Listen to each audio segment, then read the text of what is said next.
সমঝোতা স্মারক সইয়ের পর দীর্ঘমেয়াদী চুক্তির লক্ষ্যে সুইজারল্যান্ডে মুখোমুখি বসেছে যুক্তরাষ্ট্র এবং ইরান।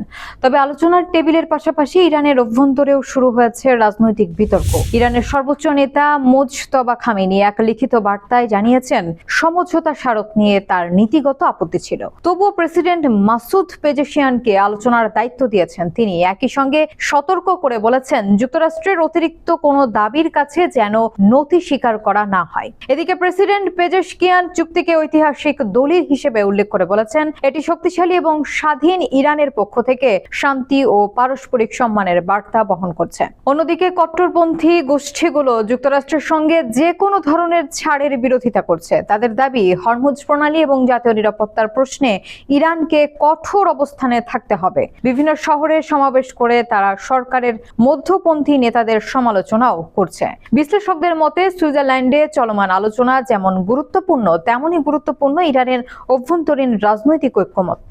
কারণ চূড়ান্ত কোনো চুক্তির পথ নির্ভর করছে শুধু ওয়াশিংটনের সঙ্গে আলোচনার ওপর নয়, বরং তেহরানের অভ্যন্তরীণ সমর্থনের ওপরও।